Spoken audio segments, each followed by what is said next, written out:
Hey everybody, so today we're going to talk a little bit about how to kind of cheat in getting a good start for your self-portrait. So one of the things that we would normally do is, if we were in class, is I would actually have taken a photo of you, such as this, and hold on, my notebooks, my sketchbooks are tied to one another. Oh no, there we go. All right.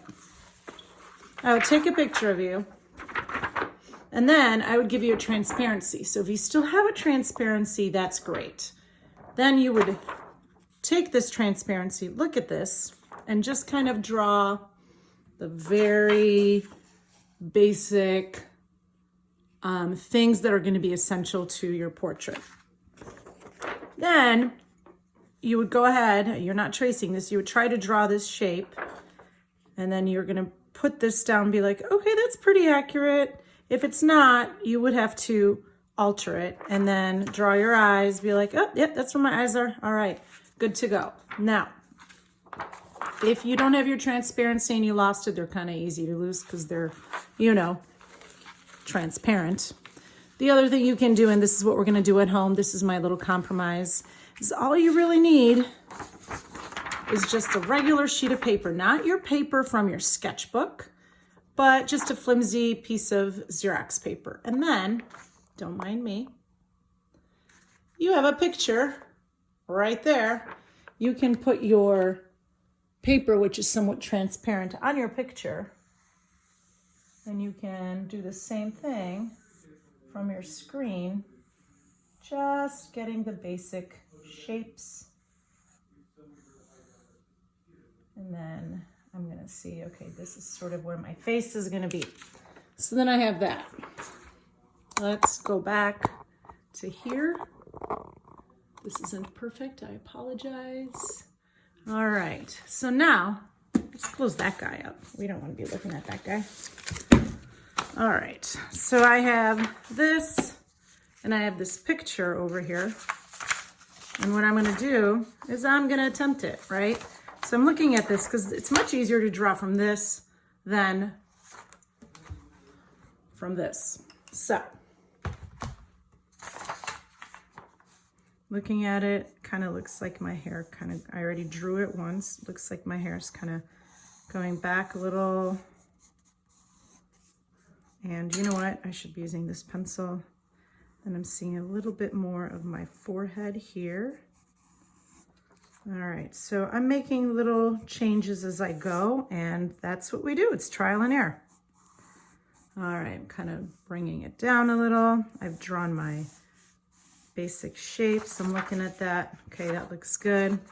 I might go back to here now and then kind of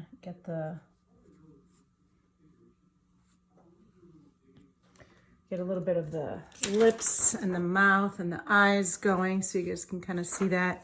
So I'm gonna go back here and try to do the same thing. I'm not doing too much detail yet. Just kind of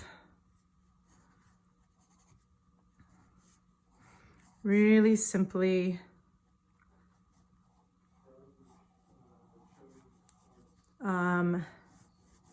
figuring out where things are located.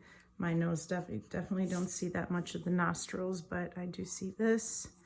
And remember I told you that I really like when I'm starting to shade, I'm not gonna draw a whole lot more detail at this point. I'm gonna have my eyebrows here. These are gonna be my eyes.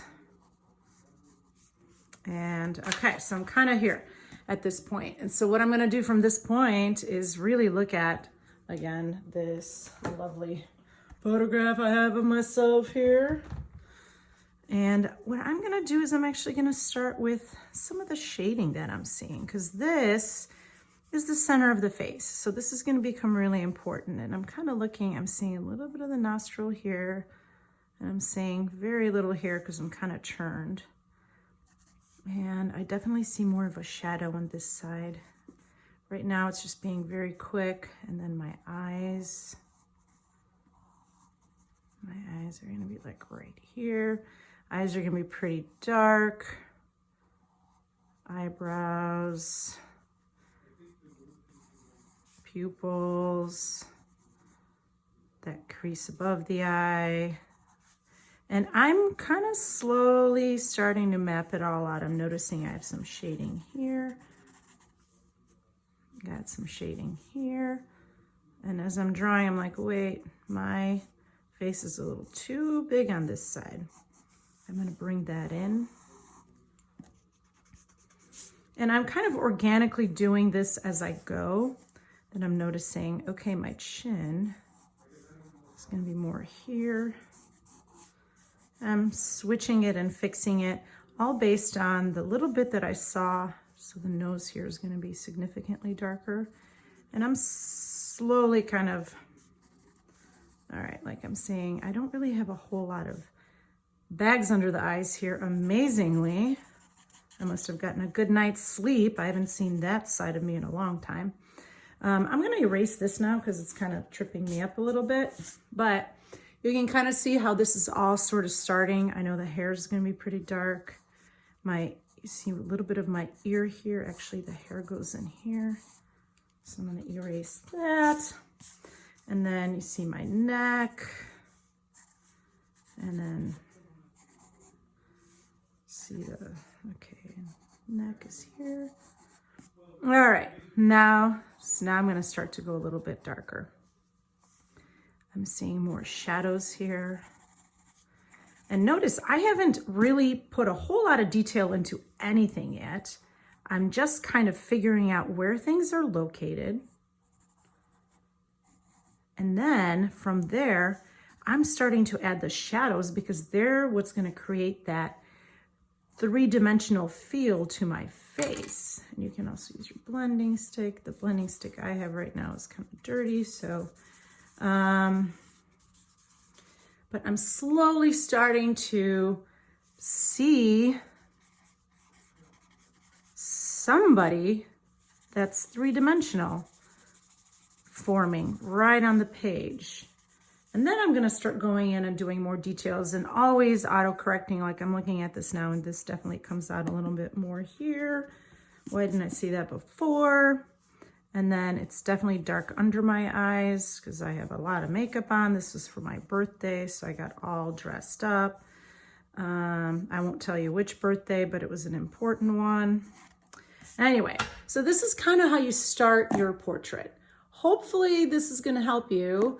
And I wish you guys all the luck. Again, if you don't have the transparency, just use some regular good old-fashioned Xerox paper because it's pretty thin. Use the screen of your computer and then go ahead and lay it out the way I kind of did here. Starting from the very simple shapes, I always start with the ridge of the nose. Well, first the axis of the face, then the ridge of the nose. And don't do too much detail until everything kind of looks like it's where it needs to be. And with this minimal amount of work, you can actually get a very good feel for where things need to get fixed, okay? Good luck, and I can't wait to see what these look like when they're done.